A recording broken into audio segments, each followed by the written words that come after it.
स्वामी गुना पूर्णानंदा जी, Ramakrishna mission. हाँ डाले हैं। राधे राधे महाराज जी। महाराज जी, जैसे मैं आपको देख रहा हूँ, क्या इसी प्रकार राधा कृष्ण को भी देखा जा सकता देखा, हमारे आचार्य महापुरुष जन कहते हैं, इन्हीं नयनन सब सुख देखें, अपनो जन्म सुफल करे लिखे। कोई भी बात प्रमाणित होना चाहिए।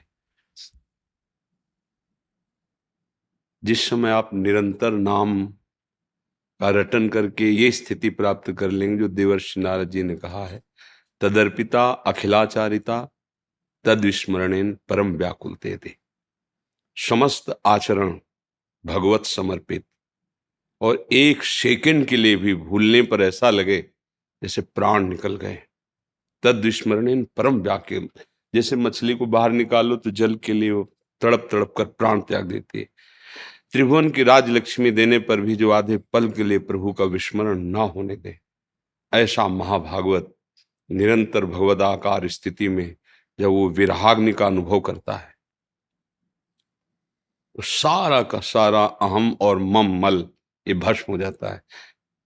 भगवान सामने ही हैं, पर हमारे नेत्रों में दो पर्दे चढ़े हुए हैं। एक अहमता ममता, ये जग में दुखदाई। ये जगत स्वरूप दिखा रहा है अहम और मम, इन दोनों का समर्पण हो जाए तो इन्हीं नेत्रों से वही वो हैं। सर्वम खलमिदम ब्रह्मणे नानास्ति किंचन, चिद चिद लक्षणम सर्वम राधा कृष्णमयम जगत। इसी जगत में ये दृश्य हट जाएगा और राधा कृष्ण स्वरूप, जैसे हम स्वप्न देह में जब होते हैं, स्वप्न में तो स्थूल जगत का भान नहीं होता और वहां कुछ होता नहीं पर दिखता है ना, ऐसे ही जागृत में प्रभु के सिवा कुछ नहीं है पर हमें दिखता है ना, ये माया का खेल है। और प्रभु का दिखना भक्ति की तन्मयता। हम नहीं कह रहे, भगवान कपिल देव जी श्रीमद् भागवत में कह रहे हैं, जो मेरा अनन्य आश्रय लेकर निरंतर मेरा भजन करता है वो मेरा दर्शन ही नहीं, मेरे से वार्तालाप करता है। मेरी मुस्कान, मेरी चितवन उसको अपार सुख पहुंचाती है और वो मेरे संग खेलता है। हमारी वाणी जी में लिखा है, छिन छिन बिहरत संग। दर्शन तो बहुत छोटी बात हो गई प्रेमी जनों के लिए। छिन छिन बिहरत संग, छिन छिन निरखत प्रेम भरी, छिन जस कहत अभंग, यह जो कृपा हरिवंश की। छिन छिन रुदन करंत, छिन गावत आनंद भरी, छिन छिन हर हसंत, यह जो कृपा। वो अपनी प्रिया प्रीतम के साथ, जुगल के साथ एक क्षण भी विलग कभी नहीं होता। रही न सकत पल पनकन अंतर, जैसे जलते मीन हो निज सखियन की बलिहारी। नैनन मग होए पान करत दिन, नैनन मग होए पान करत दिन। अभी जैसे हमारी नेत्रेंद्रिय ऐसे है, वो अंदर का चिंतन गाढ़ हो जाए तो बाहर का दृश्य गायब हो जाएगा। अभी लौकिक बात में वो आप जो चिंतन कर रहे हो आप वहां होंगे, वो रूप होगा, वो चिंतन होगा। जैसे आपको कोई प्रिय मित्र है और उसने कहा कि मैं भी साथ चलूंगा और वो आ नहीं पाया, आप यहाँ वार्ता में सुख ले रहे हैं, अचानक उसकी याद आई, यहाँ का दृश्य देखते हुए भी आप यहाँ नहीं हैं, आप वहीं होते, काश अगर वो विघ्न ना पड़ता और मेरे साथ आता, इस आप डूब गए आप उसमें, तो ये दृश्य गायब हो गया। आप यहीं बैठे, यही कान है पर आपकी श्रवणेंद्री मन सहित कहीं और लग जाए तो नहीं सुनाई देगा आपको, वही दृश्य दिखाई देगा पर वो असत है नहीं। और ये हैं, जब इनमें ऐसा गाढ़ चिंतन हो जाए कि इनके सिवा कुछ और एक भी वृत्ति न रह जाए और ऐसी व्याकुलता कि अब जिया नहीं जा रहा, तो उसी समय वो प्रकट हो जाते हैं। तो उनके प्रकट होने के पहले ही हमारे नेत्रों में प्रकाश आ जाता है। जैसे सूर्य के प्रकट होते ही, मान लो अभी सूर्य प्रकट तो नहीं हुए पर अंधकार कहीं नहीं देखो, और होते ही दिव्य प्रकाश आ जाता है। ऐसे भगवान जिसको साक्षात्कार कराना चाहते हैं तो ये मायामल का नाश हो जाता है इन्हीं नेत्रों में। और यही नेत्र दिव्य नेत्रों से प्रकाश है। जैसे अर्जुन को विराट रूप के लिए दिव्य दृष्टि दी तो माथे में नेत्र थोड़ी प्रकट हो गए, उन्हीं नेत्रों में पावर आ गया और देख पाए। ऐसे ही निरख नयन हरिवंश, इन्हीं नेत्रों में प्रेम। अब ये मायामल जो त्रिगुणात्मिका माया का दर्शन कर रहे थे, स्त्री पुरुष जड़ चैतन्य अच्छा गंदा ये सब, ये खत्म हो गया। अब उसकी दृष्टि में प्रिया प्रीतम दिखाई दे रहे, केवल प्रिया प्रीतम दे। चिद चिद लक्षणम सर्वम, राधा कृष्णमयम जगत, सर्वम शब्द है। ना उसे जड़ दिखाई दे रहा है, ना चैतन्य। एक नरहरिदास के महापुरुष हुए हैं, प्रेमी महाभागवत, तो वो कह रहे हैं, जाको मनमोहन दृष्टि परे, सो तो भयो सावन को आंधरो, सूझे रंग हरे ही हरे, जाको मनमोहन दृष्टि परे। जड़ चैतन्य कछु नहीं दिखत, जित दिखत तित श्याम खड़े, बिहुल बिकल संभार न तन की, घूमत नैना रूप भरे। घूमत नैना रूप भरे, करनी अकरनी दो विध भूले, विध निषेध सब रहे धरे, नरहरिदास ते भय बावरे, जे या प्रेम प्रवाह परे, केवल प्रिया प्रीतम। पर बस बात यही है, अहम का लय हो जाना और निरंतर भगवदाकार वृत्ति होना, निरंतर भजन, तब भगवत साक्षात्कार होता है। और भगवान चाहे तो अभी प्रकट हो जाए, उनके लिए नियम नहीं, हमारे लिए उनकी प्राप्ति के लिए नियम है, लेकिन उनके लिए न जाने कौन से गुण पर दयानिधि कब रीच कर साक्षात्कार करा दे।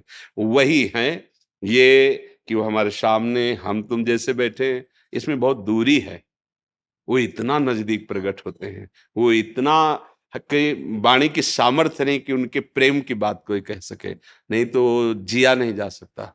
प्रभु जैसा कृपालु, प्रभु जैसा करुणामय, और प्रभु जैसा नजदीक और प्रभु जैसा प्यार करने वाला कोई है ही नहीं, कोई दूसरा है ही नहीं। ये हम छाती की बात कहते हैं, हाँ, वो सब कहने सुनने में बहुत हल्की बात हो जाती है, जैसे ना हृदय का प्रेम कहे तो बहुत हल्का हो जाता है। ये दिव्य वृंदावन धाम, कई बार ऐसे यहाँ महापुरुषों को अनुभूतियां होती है, गलबैया दिए प्रिया प्रीतम। अब वो कोई शब्दों से तो ये उसका कैसे उसका वर्णन करे। हाँ, इस रज का सेवन करे, रसिकों की पद्धति के अनुसार चित्त को प्रिया प्रीतम में निरंतर समर्पित करे, तो निकष कुंज ठाढ़े भय, भुजा परस्पर अंश, श्री राधा वल्लभ मुख कमल, निरख नयन हरिवंश। इन्हीं नेत्रों से देखो, इन्हें नयनन शब्द पर पहले त्रिगुणात्मिका माया के पर्दे का ऑपरेशन हो, गुरु कृपा से पहले नेत्र परिवर्तन हो, इनके ऊपर जो पर्दा चढ़ा है, मैं मोर तय तोर अच्छा बुरा, इसका पहले नाश हो भजन के प्रभाव से, फिर आएगा। आप समझे महाराज जी, अगला इनका प्रश्न है, जी। सभी प्राणियों में भगवत दर्शन कैसे संभव है? मुझे कैसे पता चलेगा कि मैं भगवत प्राप्त हो गया हूँ? एक लौकिक उदाहरण है, जब हम छक जाते हैं, हमें तृप्ति हो जाती है, तो किसी और प्रमाण की जरूरत नहीं होती। ऐसे ही जब हमारे अंदर कोई कामना नहीं, कोई चाह नहीं, किसी भी द्वंद्व का कोई प्रवाह हमारे हृदय में नहीं, ना उसका कोई प्रभाव है ना उसका कोई प्रवाह है, किसी भी विषय के संग में विषय भोगने की इच्छा नहीं है, अपने आप अनुभव हो जाता है कि हमारी स्थिति भगवद आनंद में है। जाने मोरी छाती, उसे दूसरा प्रमाणित नहीं कर सकता, अपना हृदय ही प्रमाणित होता है। पर भगवान के वचनों के अनुसार निर्माण अमोहा, जित संग दोषा, अध्यात्म नित्या, विनिवृत्त कामा, द्वंद्वैर विमुक्ता, सुख दुख संगई, गच्छन्त अमूढ़ा। जो अमूढ़ पुरुष अर्थात ज्ञानी पुरुष, विवेकवान, मान रहित हो गया, मान का कोई प्रभाव नहीं। अपमान का प्रभाव जैसे दुख होता है, ऐसे मान का प्रभाव सुख होता है। जब हमारा मान होता है, अगर हमारे हृदय में गुदगुदी हो रही, तो ये भगवत प्राप्ति में बाधक है। मान त्यागी होना चाहिए। सबहि मान पद आप अमानी, जैसे महाप्रभु चैतन्य देव कहते हैं, अमानिना स्वयं और मान देनो, दूसरों को मान देने वाला, स्वयं मान रहित। तो पहला लक्षण भगवत प्राप्त महापुरुष का होता है, उसे मान का तनिक भी प्रभाव सुख नहीं प्रदान कर पाता। तो सीधे आ गया कि अपमान का उसे दुख नहीं होता, मतलब मान अपमान में सम है। अमोहा, उसे कोई मोहित नहीं कर सकता। कोई कंचन, कामिनी, नाना प्रकार के पद, प्रतिष्ठा, भोग सामग्री, अमोहा, उसे कहीं भ्रम नहीं हो सकता। मोह भ्रम का भी नाम, अज्ञान का भी नाम है कि इसमें सुख है, प्रभु के सिवा त्रिभुवन में किंचन मात्र कहीं सुख बुद्धि नहीं होती। निर्माण अमोहा, वो मोह रहित होता है किसी से। जित संग दोषा, चाहे कोई पास में बिल्कुल सब विषय सामग्री रख दे, लेकिन उसके अंदर भोग की इच्छा नहीं होगी। जब श्री महामुनि सुखदेव जी को भगवत तत्व का बोध हुआ तो हृदय कहता है कि प्रमाण तो कोई दे कि यही स्थिति है, तो वो तो ब्रह्म प्राप्त महापुरुष ही कहें। तो अपने पिता भगवान व्यास देव जी के पास गए, क्योंकि साक्षात ब्रह्मरूप भगवान के अवतार श्री कृष्ण द्वैपायन भगवान व्यास देव जी। कहा कि हमें जो बोध हुआ है ये तत्वबोध है। उन्होंने देखा और कहा, परम ज्ञानी श्री विदेहराज जनक जी मिथिला में विराजमान है, आप उनके पास जाकर प्रश्न करें, वो आपको उत्तर दे दें। गए, जनक जी को सूचना मिली, दिगंबर, कोई शरीर में वस्त्र नहीं, 16 वर्ष की अवस्था, श्याम शरीर, कमल नेत्र, साक्षात भगवान श्री सुखदेव जी परमानंद में डूबे हुए। प्रथम द्वार पे ही जनक जी ने आदेश किया, रोक दिया जाए। एक एक शब्द शास्त्र के प्रमाण उसमें भगवत प्राप्त महापुरुष के रोक दिया गया। बोले 7 दिन तक कोई उत्तर नहीं और अंदर प्रवेश न करने दिया जाए।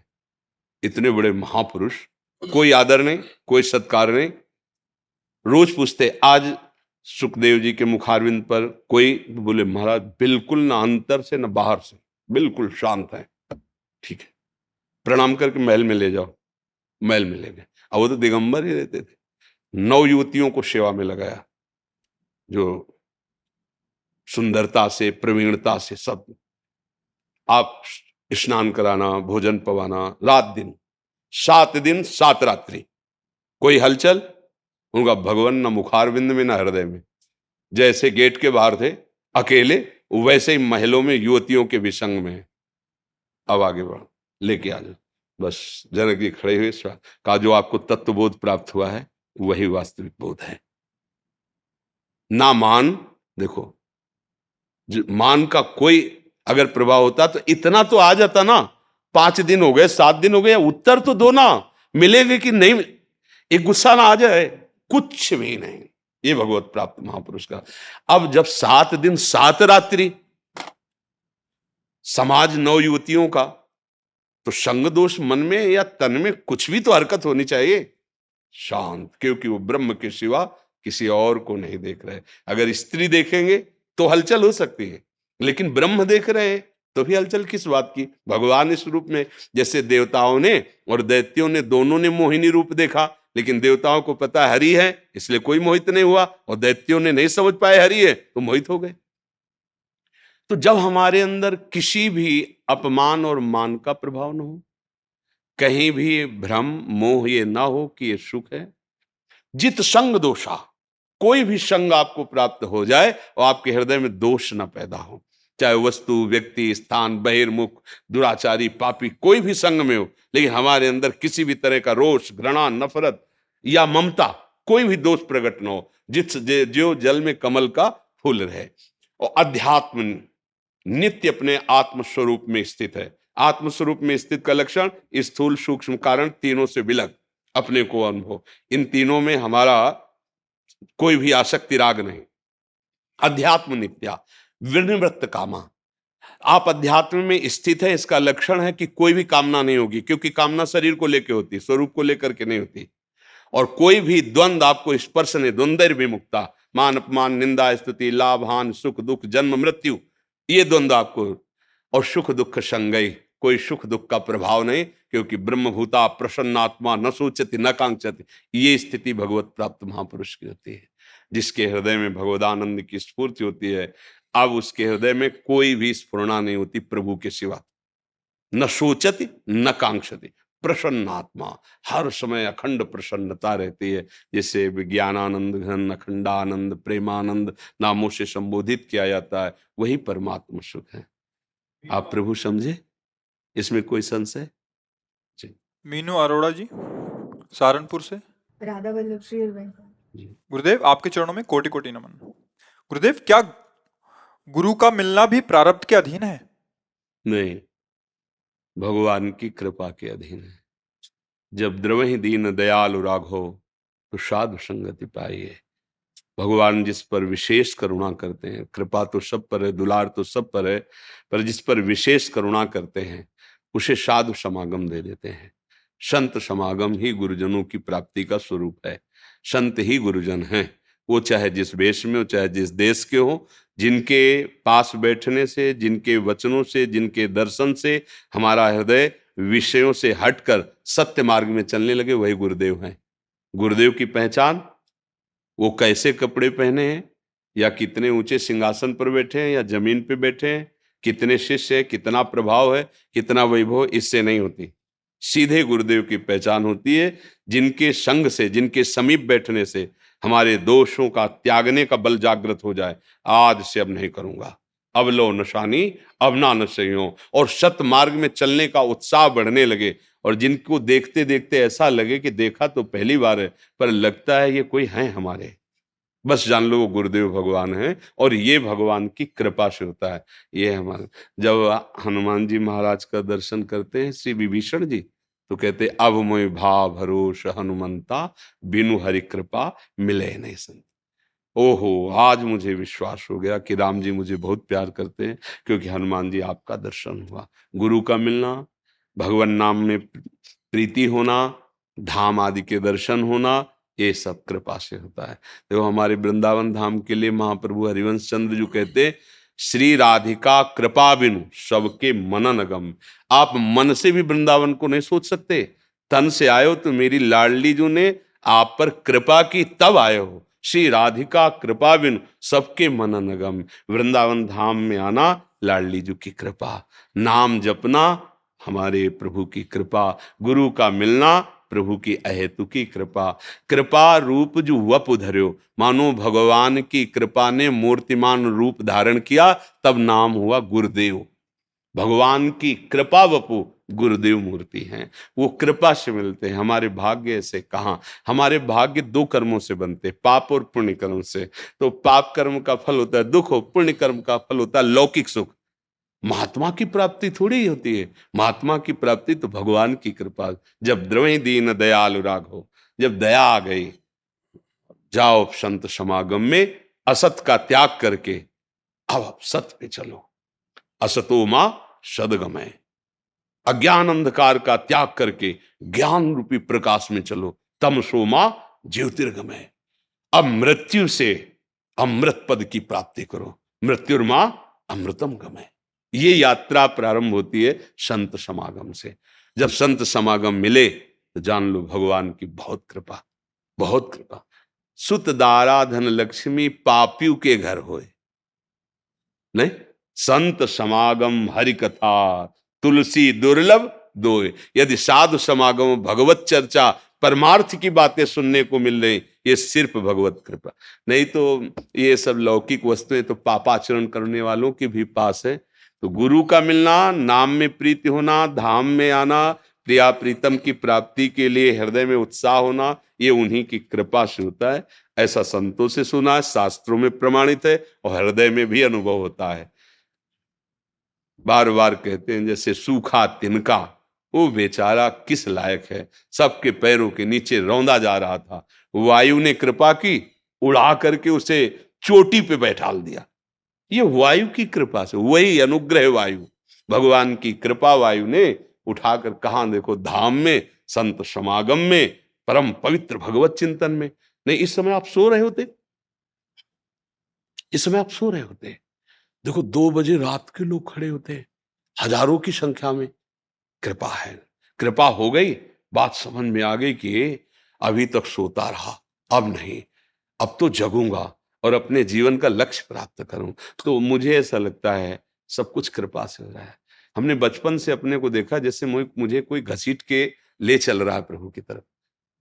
हर समय हमारे कदम को जैसे कोई ढकेल रहा है आगे की तरफ, परमार्थ की तरफ। हमारी सोच, हमारी समझ, 13 वर्ष के बालक में क्या सोच समझ होती परमार्थ की, और कोई सहयोगी नहीं प्रगट में।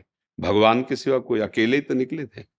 पूरी जीवन यात्रा ऐसे ढकेलते हुए लाए। अगर हम कहीं खड़े भी होना चाहे ना, तो ऐसी धक्का मार, भगवान जिस पर कृपा करते हैं तो ऐसे मार्ग बंद कर देते हैं, आप ऐसे चल नहीं सकते, और पीछे आप होते हैं, अब बच्चा आगे ही चलना, धक्का मार के आगे ही बढ़ाते रहते हैं, रुक सकते नहीं क्योंकि वो पीछे से धक्का दे रहे। साइड में मार्ग कोई बचता नहीं। जिस पर कृपा करते हैं साइड में मार्ग नहीं देते भगवान कि इस गली से भाग जाए, क्योंकि मन चला अनंत जन्मों से रहा है, तो ऐसे ऐसे घेर लेते और पीछे रुकने देते नहीं, बलशाली है, धक्का मारते आगे चल। अब उसको एक ही ठौर रह जाती है, बस भगवत प्राप्ति, अब दूसरा कोई मार्ग ही नहीं रह गया। तो भगवान की कृपा से ही गुरुदेव का मिलन, भगवान की कृपा से ही गुरुदेव की वाणी पर विश्वास, और भगवान की कृपा से ही भगवत प्राप्ति। तुम्हारी कृपा तुम्हें रघुनंदन, जानहि भगत भगत वचन।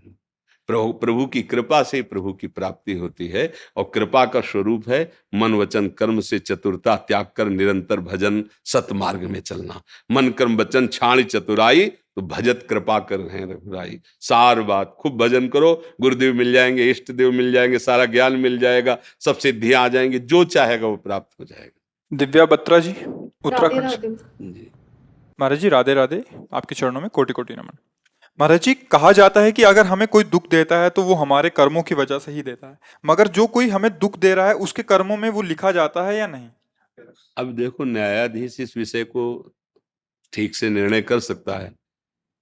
भगवान की गति को सिर्फ भगवान ही जानते हैं, निर्णय न्यायाधीश जानते हैं, अपने तो अनुमान लगा सकते हैं, उसके लिए कोई प्रमाण थोड़ी सिद्ध कर सकता है। अब वो प्रेरित हुआ, अभी बिल्कुल ठीक चला आ रहा था, एकदम प्रेरित हुआ कर्म से, और उसकी दृष्टि आप पे पड़ी, और माइंड एकदम खत्म, कंट्रोल खत्म, अब काल के वशीभूत हो गया, और वो आपके साथ व्यवहार कर बैठा। उसे सच्चाई से ना पहले संकल्प था और ना बाद में उसको कोई कि मैं मुझे ऐसा, वो एक कर्म का आवेश आया, उसे करा, ये तो हुआ उसके पूर्व का कर्म। अब किसी राग द्वेष की वृत्ति से लिया, अंदर द्वेष बढ़ता चला गया, और उसको उस पापाचरण का, किसी पापाचरण का दंड मृत्यु जनित दुख भोगना है, और वो राग द्वेष जनित से युक्त हो गया, राग द्वेष से युक्त होकर संकल्प करके उस पर प्रहार कर रहा है, उसका तो पाप कर्म मुक्त हुआ, उसका नया पाप बन गया। अचानक कोई घटना घट जाती है, हम बिल्कुल नहीं चाहते हैं, वो होता है उसका कर्म, उसके कर्म का फल। कोई हमारा सोच नहीं, कोई संकल्प नहीं, जो संकल्प करके तो उसमें उसको दंड मिलेगा और उसके पाप का समन हो जाएगा। अगर हमारा पाप नहीं कि हमें यहां से ऐसे तनिक भी, तो चाहे जितना आप संकल्प कर लो, यहां खरोच नहीं कर सकते। हमारा कर्म नहीं तो आपका किया हुआ प्रहार ऐसे हो जाएगा। वो हम जब नैष्ठिक ब्रह्मचारी थे, तो गांव में प्रधानी होती है ना, तो एक पूर्व प्रधान और नए प्रधान, जो नए प्रधान बनते हैं, तो पूर्व प्रधान बड़े गंभीर स्वभाव के ऐसे थे, और जो नए प्रधान थे तो नई अवस्था के भी थे, तो उनके पास भी दुनाल थी ऐसे। तो अचानक दोनों का आमना सामना ऐसे रोड में हो गया, वो उधर से आ रहे थे, उधर से जा रहे थे, तो उनके पास राइफल रहती थी, जो पूर्व प्रधान थे, वो जीप से चलते थे, वो मोटरसाइकिल से चलते थे। मोटरसाइकिल से उन्होंने दुनाल से गोली सामने से मारी पूर्व प्रधान के, क्योंकि द्वेष बहुत बढ़ गया, तो नए प्रधान थे, उनका गोली चली नहीं। फिर उन्होंने दोबारा जेल भरी, तेले को जीप से उतर के गए, कहने लगे देखो प्रधान जी, तुम्हारी दुनाल है, हमारी राइफल, हमें पता है मिक्स होगी नहीं, पर हम कुछ नहीं करेंगे, आप आराम से प्रधान, द्वेष मत माने, आप लड़ाई झगड़ा आप जाओ। और उनके साथ कई आदमी थे, किसी ने कोई हरकत नहीं की, उनको बहुत शर्मिंदा होना पड़ा, और वो गए, और उन्होंने सोचा कि ऐसा कैसे, उसी गोली को जब अपने दरवाजे पर छूट गए, उनका द्वेष था, वो मार सकते थे, मारने का प्रयास किया, लेकिन वहां गोली नहीं चली, और वहां दरवाजे पे वही चल गई। क्या है, नहीं था खरोच लगने का, नहीं हुआ। तो इसलिए वैसे पूर्ण निर्णय करना, जैसे भीष्म जी से पूछा जाता, तो यही कहते थे कि धर्मराज युधिष्ठिर धर्म के सूक्ष्म रूप को जानते हैं, धर्म की सूक्ष्म गति को समझना बड़ा कठिन है। अब कब कहां कैसा क्या सहयोग होता है तो न्यायाधीश जाने। बकाया इतना है, अगर हमारा कर्म गंदा नहीं है तो लोग लाखों हमसे द्वेष करें, हमारा बाल बांका भी नहीं कर सकते, और हमें अगर दंड भोगना है तो फिर वो कहीं ना कहीं अपना रूप रख करके आएगा और मुझे दंड देगा। अब उसका क्या विधान बनता है, वो संकल्प है या द्वेष है या पूर्व प्रेरित है, वो अंदर की बात तो भगवान ही जानते हैं ना, अपने तो बाहरी चेष्टा देखते हैं। इसे सही निर्णय तो न्यायाधीश भगवान ही जानते हैं। इसीलिए वशिष्ठ जी महाराज जैसे परम ज्ञानी, सुनो भरत भावी प्रबल, बिलख कहो मुनिनाथ, हान लाभ जीवन मरण जस अपजस विधि। वशिष्ठ जैसे ज्ञानी कह रहे, अपने लोग तो उनकी चरण धूली है, ऐसे महाज्ञानी जिनको भगवान के गुरु पद में बैठने का सौभाग्य मिला, श्री राम जी के गुरु वशिष्ठ जी, वो कह रहे हैं, सुनहु भरत भावी प्रबल बिलख कहो मुनिनाथ, हानि लाभ जीवन मरण जस अपजस। वो सच्चा न्यायाधीश वही झलता है, अपने तो केवल अनुमान लगा सकते हैं जी। 3 साल की बच्ची है, कैंसर से पीड़ित हो गई हमारे।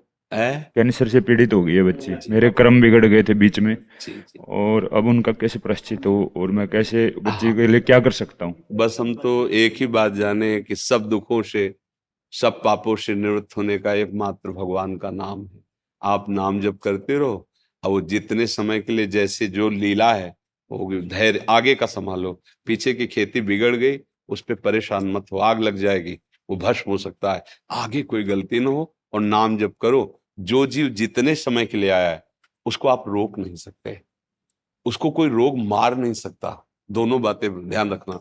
जितने समय के लिए जो कष्ट भोगने आया है, ये मृत्यु लोक है, उतना आप धैर्य पूर्वक नाम जप करो, और जितनी सेवा तन मन धन से बनती सेवा करो। बकाया भगवान की जो इच्छा कर्म विधान से है वैसा, थोड़ा धैर्यवान बनना पड़ेगा।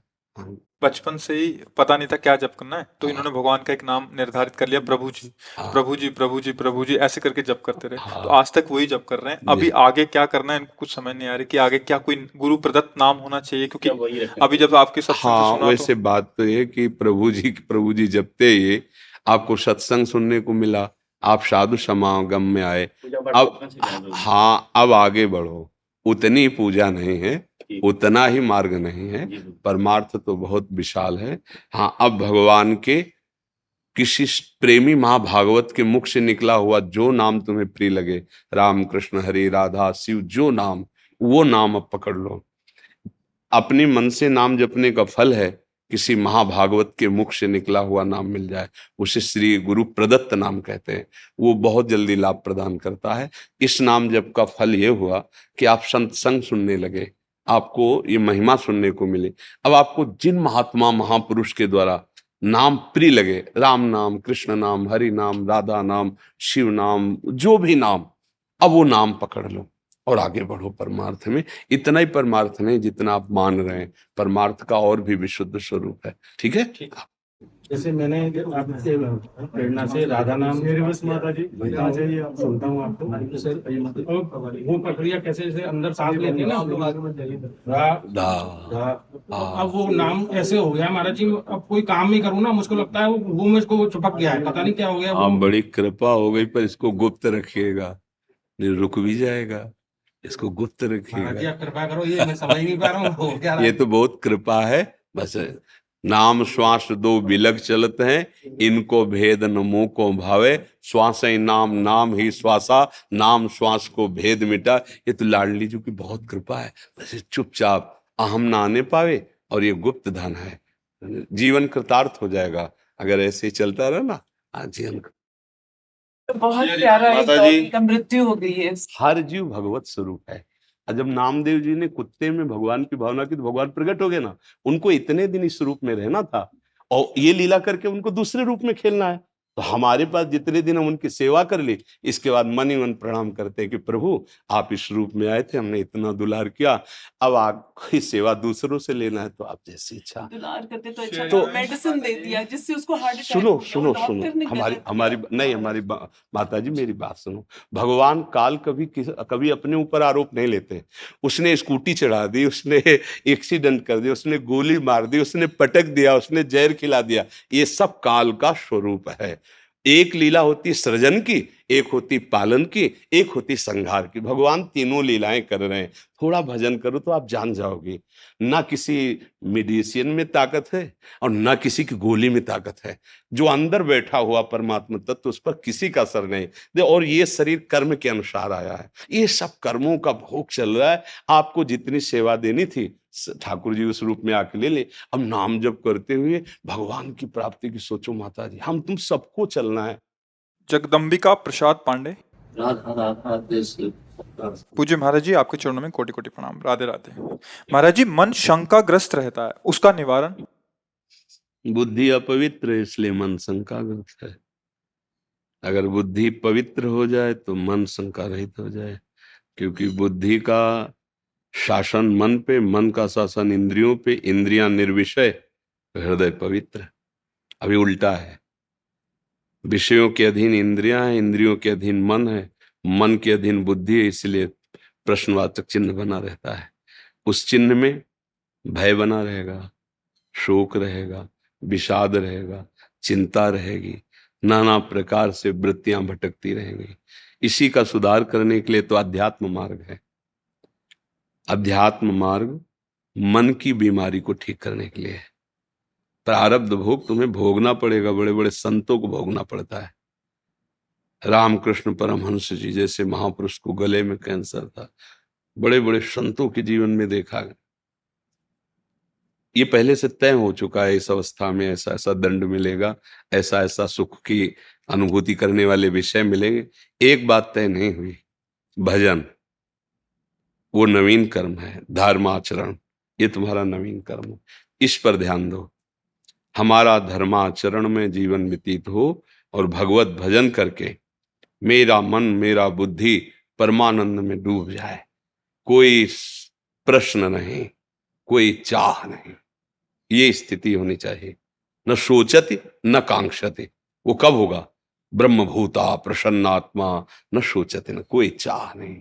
जाहि न चाही कबहु कछु, तुम शन सहज सनेह, बसहु निरंतर तासुर सो राउर निज के। जिसके हृदय में कोई चाह नहीं प्रभु के सिवा, निरंतर भजन, ये परमानंद में भगवान यहीं बैठे हैं, सबके यहीं प्रकाशित हो जाते हैं। जब तक हमारा मन बुद्धि पवित्र नहीं होंगे, निर्मल मन जन सो मोहि पावा। जब तक बुद्धि पवित्र नहीं होगी तब तक शंकाएं तो बनी रहेंगी।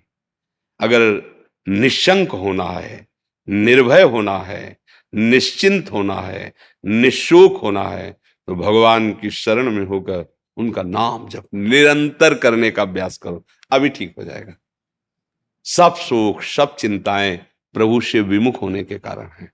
कार्य वही करो जो गृहस्थी के करते हो, कपड़े वही पहनो जो पहनते हो, बस आहार शुद्ध कर लो और आचरण शुद्ध कर लो, और साथ में नाम स्मरण करो। भगवद आश्रित होकर तुम एक महात्मा ही हो, तुम्हें भगवत प्राप्ति वैसे ही होगी जैसे एक कंदराओं गुफाओं में रहने वाले ऋषि मुनियों की होती है। हमारे आचरण बिगड़ गए, बहुत बुरी तरह हम आचरणों के फिसलन में फिसल गए। जो हमारे आचरण होने चाहिए वो है नहीं, जो नहीं होने चाहिए वो अच्छी तरह से हो रहे हैं। इसी के कारण भ्रम में फंस गई बुद्धि, मलिन हो गई ना। अब नाना प्रकार की चिंताएं, नाना प्रकार के शोक ऐसे छा जाते हैं, और यही शोक और चिंताएं लेकर फिर मर जाते हैं, फिर नया जन्म होता है, फिर नहीं। ये कब से चल रहा है? पुनरपि जननम पुनरपि मरणम पुनरपि जननी जठरे शयनम। इसी चक्र को नाश करने के लिए तो हमें मनुष्य शरीर मिला है। पर ये बात हमारे लोगों की समझ में कम आती है। बुद्धि खराब हो गई, मन खराब हो गया, अब गलत जगह सुख ढूंढ रहा है, पर स्त्री गमन या पर पुरुष गमन, मदिरापान, नशा करना, हिंसा करना, चोरी करना, दूसरे का धन हड़पना। कैसे ये सुख मिलेगा? शांति मिलेगी? कभी कभी नहीं मिलेगी। चाहे जितना आप धन एकत्रित कर लो, धन में शांति नहीं है, धर्म में शांति है, भगवत भजन में शांति है। हृदय शीतल हो जाता है। कैसी भी गरीबी परिस्थिति हो, कैसा भी व्यवहार में प्रतिकूलता हो, जब आपके हृदय में भगवान का भरोसा होता है और नाम जब चल रहा था, तो आप बहुत शांत रहते हैं, गंभीर रहते हैं। आपको पता है वो विश्व का पालन पोषण करने वाला प्रभु मुझे देख रहा है, जिस समय जैसा वो चाहेगा तत्क्षण बना देगा।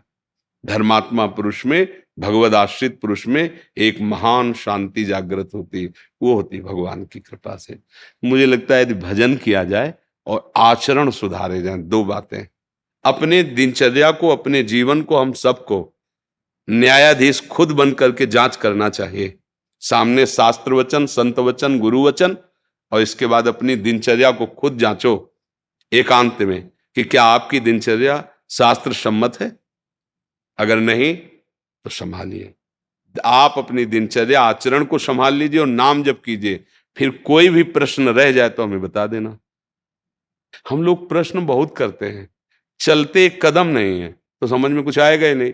प्रश्न पे प्रश्न, प्रश्न पे प्रश्न, और चलना तो है, लेकिन जैसे हम बढ़िया हलवा बनाने की प्रक्रिया सीख लें कि ऐसा इतना आटा डाला जाए, इतना घी डाला जाए, इतनी चीनी डाला जाए, इतना गर्म पानी किया जाए, ऐसे ऐसे बनाया जाए, बहुत स्वादिष्ट स्वास्थ्यवर्धक, पर खाया कभी ना हो बना के, तो जब हम बोलेंगे ना तो रूखा और बेस्वाद नजर आएगा। जब एक बार बना के चख पा के फिर बोलेंगे तो उसकी दृष्टि और चेहरा बताएगा कि हलवा खा के बोल रहा है, वो समझ में। ऐसे ही एक बार यदि हम भगवत साक्षात्कार कर लें, फिर परमानंद की बाढ़ आ जाएगी, फिर बोलें। जब तक भगवत साक्षात्कार ना हो तब तक पहले अपना कल्याण करो, अपना सुधार करो। दूसरा, आज हम सब दूसरे को उपदेश देने के लिए तैयार हैं। अगर आपसे माइक रख के पूछा जाए कि जीव का कल्याण कैसे होगा, तो आप उत्तर दे देंगे। आप अपने विचार प्रकट कीजिए कुछ परमार्थ के, तो सब बोलेंगे संसार नाशवान है, सबको एक दिन मरना है, साथ कुछ जाना नहीं, भगवान का नाम सत्य है, राम नाम सत्य है। अरे भैया कितनी बड़ी बात भूल गया, पूरे जीवन शास्त्रों की सब बात भूल गया, वो आचरण में एक नहीं उतारे। पहले 100 यात्रा में देखते हैं राम नाम सत्य है, हरि नाम कृष्ण गोविंद नाम सत्य, लौटते हैं तो बीड़ी पी के, बीड़ी पीते ये नहीं सोच रहे यही दशा मेरी होनी है। अभी बोल रहे थे राम नाम सत्य है, भाई राम नाम जपो, सत्य है भाई, सत्य बोलो मुक्ति है, यहां कुछ साथ जाता नहीं। और ज्ञान उपदेश करने के लिए सब तैयार है, लेकिन आचरण में उतारने के लिए बहुत कठिन। इसलिए गोस्वामी जी ने कहा पर उपदेश कुशल बहुत है। हाँ, मन के प्रतिकूल धर्म में चलाना आग पैदा कर देता है मन, उस जलन को जो सह जाता है वही महात्मा होता है, वही तपस्वी है। बाहर आग लगा के तापना एक बाहरी तपस्या है, काम क्रोध लोभ मोह मद मत्सर का वेग होता है, और उसको चुपचाप सह गया, कोई गलत आचरण नहीं किए, धर्म से चला, इसी तपस्या से भगवान मिलते हैं। खूब भजन करो भैया, जीवन का सार भजन है, सब शंकाएं मिट जाएंगी। और भजन के बिना शंका ही शंका है, कहीं निशंक नहीं हो सकते, कहीं चिंता रहित नहीं हो सकते, क्योंकि माया है। तुम सोच रहे हो 1 लाख प्राप्त हो जाए तो हम निश्चिंत हो जाएंगे, 1 लाख मिलते ही 10 लाख की चिंता आ जाएगी। आज तक कोई ब्रेक मारा हो अपने जीवन में कि बस भैया अब तो आज से हमारा काम खत्म, तृप्त? नहीं नहीं नहीं, खरबों है तो पूरे इंडिया में नंबर 1, इंडिया में है तो ये कहीं शांति होने वाली, ये कहीं शंका मिटने वाली? ये शंका मिटती है जब भगवान के चरणों का तरफ बढ़ते। केवट भगवान के चरण पखारा तो क्या कह रहा है, भगवान से कह रहा है अब कछुनाथ न चाहिए, अब नहीं चाहिए महाराज, जो हमें चाहिए था अति आनंद उमगी अनुरागा चरण सरोज पखार न लागा। भगवान के जब चरण धोए, चरणामृत पान किया, जिस खोज में था वो खुद कह रहे हैं बहुत काल में कीन मंजूरी, बहुत जन्मों से भटकता चला रहा, आज दीन सब बिन, आज मुझे मिल गया जो मैं चाहता था, आपके चरणों का आनंद, अब कछुनाथ न चाहे कृपा सिंधु, अब आपसे भी कुछ नहीं चाहिए। ये है, ये तभी होता है हम भगवद आश्रित होकर अच्छे आचरण करें, नाम जप करें, दूसरों को सुख पहुंचाएं, कोई शंका नहीं रह जाएगी।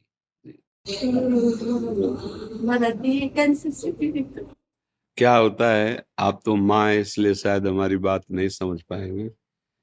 अब ये शरीर तो नया है इसका, लेकिन जीव तो पुरातन है ना।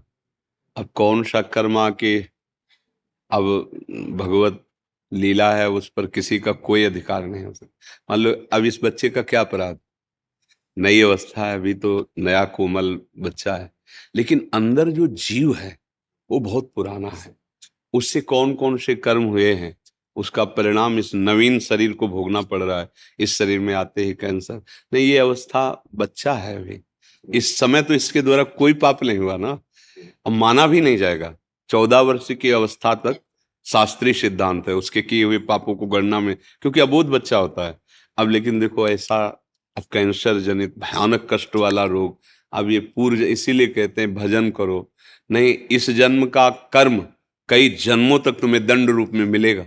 ये कहा जाता ना कि अभी तो तुम भोग रहे हो, तुम्हें अच्छा लग रहा है, बुरा आचरण अच्छा लग रहा है, मांस खाना अच्छा लग रहा है, दूसरे जीवों की हत्या, जब तुम्हारा शरीर छूटेगा और फिर उसका दंड मिलेगा। अब जैसे अब हम लोग ये देखकर दुखी होंगे ना कि यार इस बच्चे ने क्या पाप किया है, लेकिन सच्ची मानो मंगल भवन भगवान के दरबार में अन्याय नहीं। अगर इसका कर्म आपको टीवी में जैसे दिखाया जाता है ना, वो अगर सामर्थ्य हो दिखा दे कि इस कर्म के परिणाम, तो आप कहोगे अवश्य अवश्य ऐसा ही होना चाहिए। बस भगवान कभी अमंगल नहीं करते। अभी अभी बच्चा रूप से दिखाई दे रहा है, पर प्रभु का ये पुरातन अंश है, ऐसी गलतियां होती हैं, उसका ये सब खेल है। अब ये माँ कैसे समझ सकती है? माँ को तो लगता है मेरा बच्चा है ना, कुछ ऐसा हो जाए कि ये ठीक हो जाए। बस नाम जप करो, भगवान के आश्रित रहो, इसका नाम मृत्युलोक है। यहाँ जो हम कर्म करते हैं वो सब संचित होते हैं, उसी के अनुसार नया शरीर मिलता है, और वो दंड या पुरस्कार मतलब सुख या दुख भोगना पड़ता है। इसीलिए इससे मुक्त होना अनिवार्य है। भगवान के भजन की इसलिए जरूरत है कि तुम्हारे कर्म तुम्हारे को नष्ट करने के लिए जो तैयार हैं वो भस्म हो जाएं। तो इसलिए भजन करो, एकमात्र भगवान का आश्रय, भगवान का नाम जप। इस जीव का भी मंगल मालियो जप नहीं कर सकता तो आप माँ हो, आप नाम जप करो। हाँ, और इसके लिए करो कि प्रभु मैं नाम हमारा जप। इसका लगेगा। हाँ, क्यों नहीं? बच्चा है जब तुम्हारा, ये भी ऐसे ऐसे करती है कई बार। हाँ, पर आपका आशीर्वाद काम करेगा। माँ हो ना, नाम जप करो और धैर्य पूर्वक रहना। जो निर्णय हो वो भगवान का विधान है। दुख तो लगता है माता, दुख तो हमें भी लगा, छोटा बच्चा है, इसका क्या खेलने की अवस्था है, कैंसर से पीड़ित है, पर अवश्य भगवान कहते हैं अवश्य में वो भोक्तव्यम कृतम कर्म शुभासु। इसलिए हाँ, राधा राधा राधा राधा नाम जप करो।